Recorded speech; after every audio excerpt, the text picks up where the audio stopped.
बच्चों, मैं अमित सर। आज हम लोग कक्षा 10 में जो तीसरा चैप्टर है दो चर वाले रैखिक समीकरण युग्म उसको पढ़ेंगे। सबसे पहले समझते हैं कि दो चर वाले रैखिक युग्म होते क्या हैं। ठीक है, तो बात करते हैं दो चर। अब चर क्या होते हैं समझते हैं। चर को चर क्या होते हैं देखते हैं। देखो, संख्या दो प्रकार की होती है, एक होती है चर और दूसरी होती है अचर। ठीक है, यहाँ पे हम बात करें अगर अचर की, अचर वे संख्या होती है जिनका मान कांस्टेंट होता है, जैसे अपनी गिनती हो गई 1 2 3 4 5, या अल्फाबेट में अगर लिखें तो कांस्टेंट मानते हैं ABC को। ठीक है, जो क्या है अचर राशि, इनका मान बदलता नहीं है। जैसे पाई लिख दिया तो पाई का मान भी कभी बदलता नहीं है। इतनी बात समझ आई। अब बात करते हैं चर।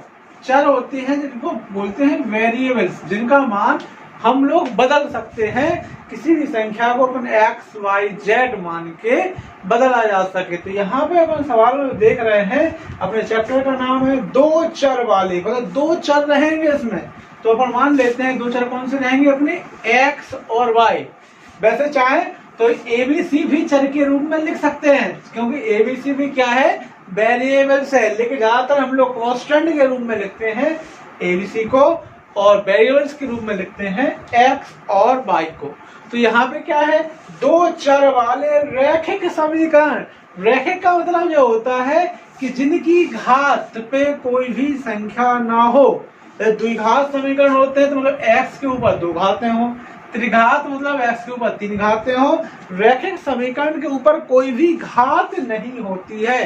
तो यहाँ पे हम लोगों ने अगर देखें तो व्यापक रूप जो इसका होता है वो होता है a1x plus b1y plus c1 बराबर 0।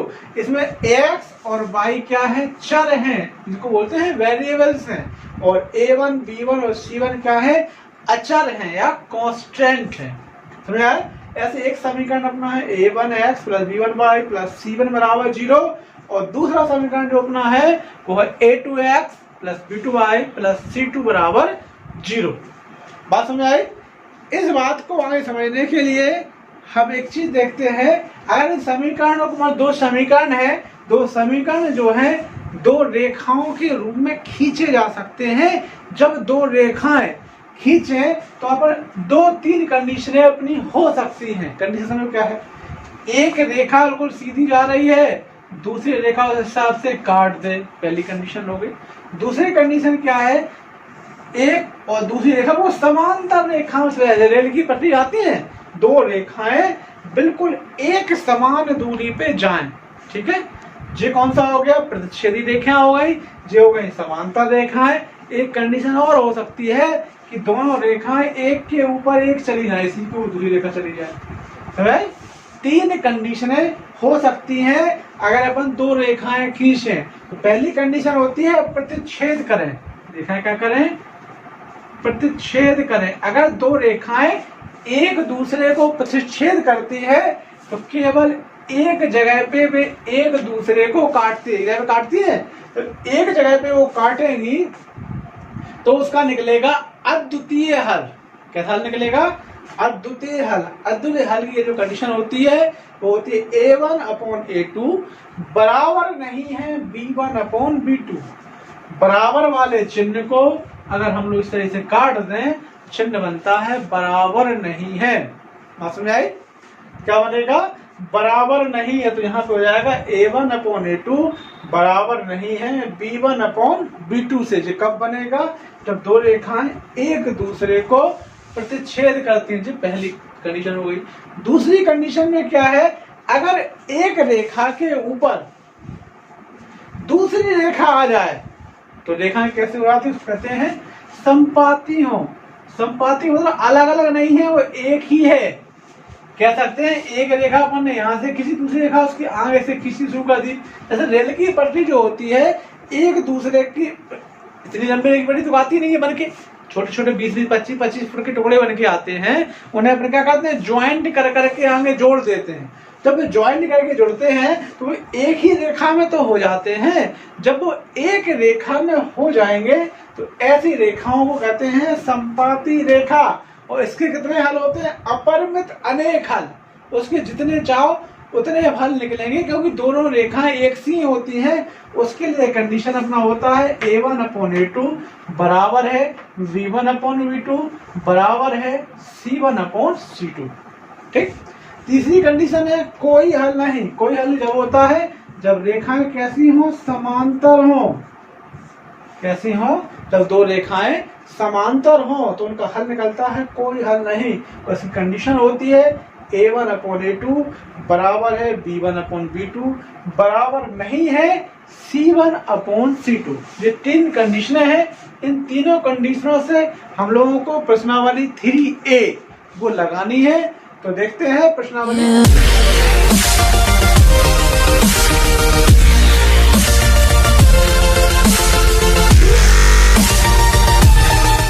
बच्चों हम देखते हैं प्रश्नावली 3A। 3A का दूसरा क्वेश्चन लेकर चलते हैं। यहां लिखा हुआ है 3 किलोग्राम सेब और 1 किलोग्राम अंगूर का मूल्य किसी दिन 160 रुपए था। एक महीने बाद 4 किलोग्राम सेब और 2 किलोग्राम अंगूर का मूल्य 300 रुपए हो जाता है। इस स्थिति को बीजगणितीय तथा ज्यामितीय रूपों में व्यक्त कीजिए। ठीक। तो सबसे पहले देखते हैं, हम लोग मान लेते हैं, क्या मानते हैं? माना 1 किलोग्राम क्या क्या है? सेब है और अंगूर है। सेब का मूल्य बराबर कितना है? X रुपए है। ऐसे 1 किलोग्राम अंगूर का मूल्य कितना है? Y है। ठीक। क्या मान लिया कि 1 किलोग्राम जो सेब का मूल्य है वो X है और 1 किलोग्राम अंगूर का मूल्य कितना है? Y है। अब सवाल में क्या लिखा हुआ है कि 2 किलोग्राम सेब, 2 किलोग्राम सेब मतलब 2X और 1 किलोग्राम अंगूर मतलब Y। इनका जो मूल्य है वो कितना हो गया? 160 रुपए है। कितना है? 160 रुपए। जितनी पहली कंडीशन हो गई। दूसरी कंडीशन क्या है? 4 माह बाद 4 किलोग्राम सेब। कितने किलोग्राम सेब? 4 किलोग्राम। तो किलोग्राम लिखना है अपन को 4X लिखना है। 4 किलोग्राम सेब और 2 किलोग्राम अंगूर तो 2Y बराबर इनका जो मूल्य है वो है 300। कितना है? 300। अब इसमें करना क्या है? इसमें निकालना है बीजगणितीय तथा ज्यामितीय रूप। तो जो अपन ने निकाला है 2 किलोग्राम सेब और 1 किलोग्राम अंगूर, जो रूप लिखा है X और Y का जो रूप होता है, इस रूप को ही हम लोग बीजगणितीय रूप कहते हैं। कौन सा रूप कहते हैं? बीजगणितीय रूप। जो अपना आंसर हो गया कौन से वाले का? बीजगणितीय रूप का। अब निकालना है कौन सा रूप? ज्यामितीय रूप। कौन सा? ज्यामितीय रूप निकालना है।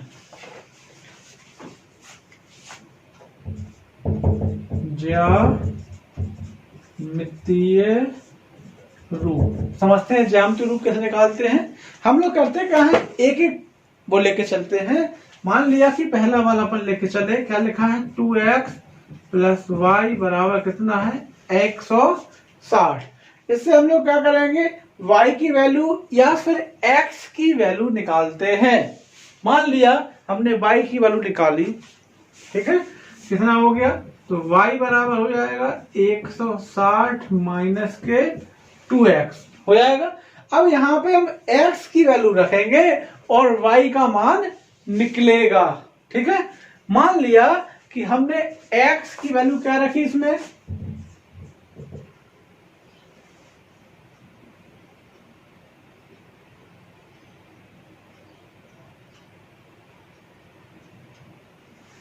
X की वैल्यू मान लिया अपन ने कितना रखा? 50 रखा है। ठीक है।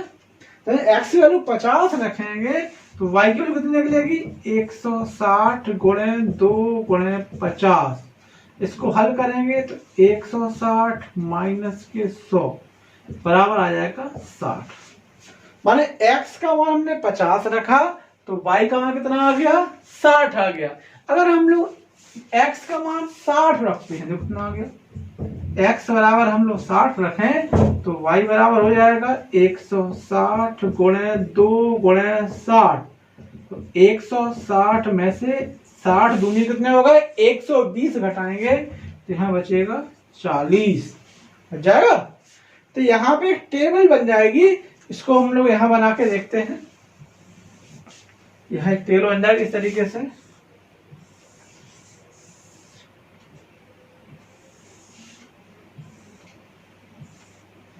यहाँ हम लोग लिखेंगे x, यहाँ लिखेंगे y। क्या रखा हम लोगों ने x का मान 50 रखा तो y का मान निकला 60। फिर x का मान हमने 60 रखा तो y का मान निकला 40। और निकालना चाहे तो एक मान और निकाल सकते हैं। x का मान हम 70 रखे देते हैं या 55 रखे देते, कुछ भी रख लो। मान लिया कि x का मान कितना रखा हमने 70 रखा तो y का मान हो जाएगा 160 माइनस 2 गुणे 70 तो हो जाएगा 160 माइनस के 140 बराबर 20। x का मान जब 70 रहेगा तो इसका मान कितना हो जाएगा 20 हो जाएगा। इतना मान निकालना सीखे। इसी प्रकार हम लोग दूसरे समीकरण को भी लेके चलेंगे। दूसरा समीकरण क्या है 4x प्लस 2y बराबर 300। इसको सॉल्व करेंगे तो जाएगा 2y बराबर 300 माइनस के 4x। अब इस 2 का इसमें जब भाग लगाएंगे तो 2 का भाग 300 में भी जाएगा और 4x में भी जाएगा। कितना हो जाएगा ये यहाँ बचेगा 150 माइनस के 2x। ये y का मान आ गया। जैसे अपन ने यहाँ पे x के मान निकाले थे वैसे ही मान अपन इसमें भी रखेंगे। ठीक है, अपन क्या रखेंगे वही x बराबर रखा अपन ने कितना 50 रखा तो y बराबर हो जाएगा 150 माइनस 2 गुणे 50। 50 दूनी हो जाएगा 100 तो 150 में से 100 घटाए तो अपने बच जाएंगे 50। x का मान 50 तो y का मान भी 50।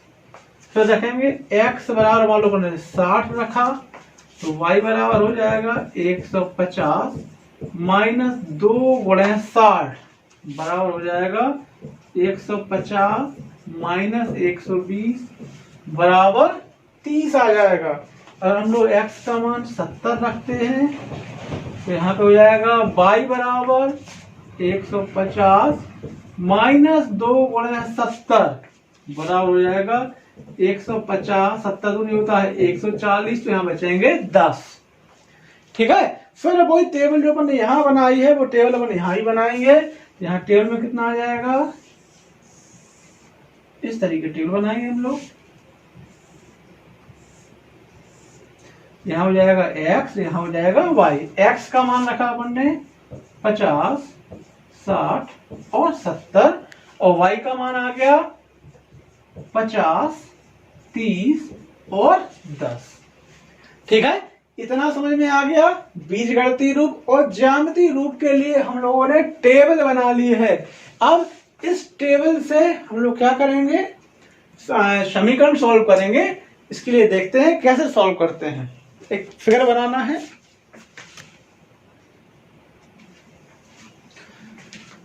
हम लोगों ने दो समीकरणों को x और y के मान रखे, इस प्रकार से टेबल में मान निकाले थे।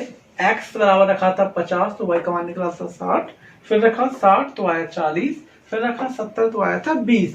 फिर दूसरा समीकरण लिया था 2x धन 4x धन 2y बराबर 300। फिर अपने x y के फिर मान निकले थे।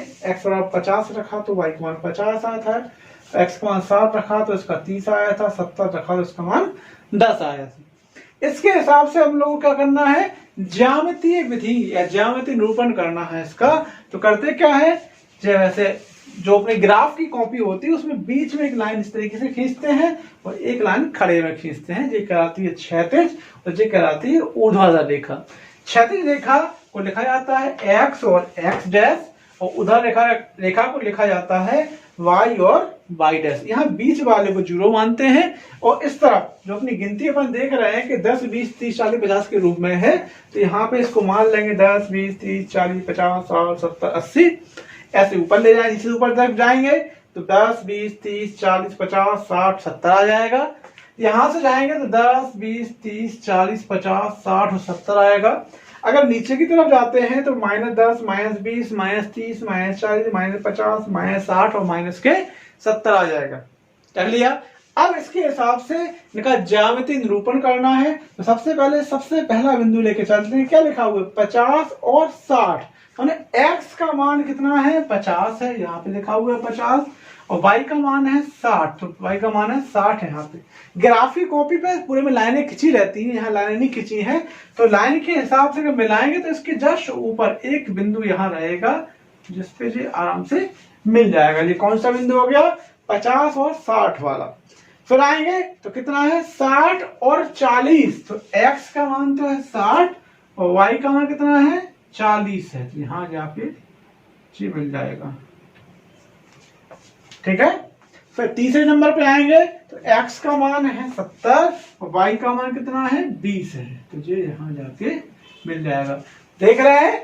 पहली बात समझ लो, जब भी बनाए तो इसमें हमेशा 3 बिंदु निकालते हैं, क्योंकि 3 बिंदु से रेखा जो है कंफर्म हो जाती है कि अपने जो मान निकाले गए हैं वो सही है, अगर तीनों एक लाइन में निकल के आए।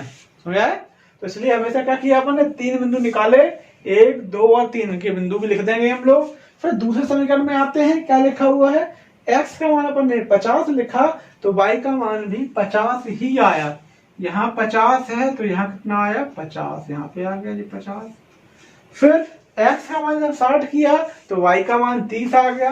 x का मान 60 किया तो y का मान कितना आ गया? 30 आ गया, यहाँ पे आ गया। फिर लास्ट में आए तो x का मान 70 रखा तो y का मान कितना आ गया? 10 आ गया। यहाँ पे हम क्या देख रहे हैं? y का मान कितना आ गया? 10। अब यहाँ पे अगर मिलाएंगे ना आपस में, देखो इस तरीके से एक रेखा बन गई। ये रेखा कैसी है? समांतर रेखा। यहाँ बोर्ड पे बनाने तो क्लियर नहीं आ रही है, जब ग्राफ पे बनाएंगे तो बिल्कुल 2 समांतर रेखाएं निकलेंगी जो एक दूसरे को कहीं नहीं काटती हैं। इनका मतलब क्या होगा? लास्ट में जो आता है कोई हल नहीं, वो इसका आंसर। यहाँ पे बिंदु लिखना पड़ेगा, लिखना था उसमें लिख सकते हैं। यहाँ पे जो बिंदु था अपना 50, 60 वाला, ये वाला था अपना 60 और 40 वाला, ये वाला अपना बिंदु निकला 70 और 20 वाला। यहाँ पे देखें तो यहाँ बिंदु निकला 50, 50 वाला, यहाँ पे निकला 60 और 30 वाला और लास्ट में निकला 70 और 10 वाला। समझ आए? दोनों रेखाएं बन गई। इन रेखाओं पे जो समीकरण अपने निकले हैं ये भी लिखने पड़ते हैं, तो यहाँ लिखना पड़ेगा 2x + y = 160। इस वाले में लिख देंगे 4x + 2y = 300। समझ आए? जी हो गया इसका ज्यामितीय निरूपण। अब जाके अपना जो दूसरे नंबर का क्वेश्चन है वो सॉल्व हुआ। इसके बाद एक अगला क्वेश्चन लगा के देखते हैं।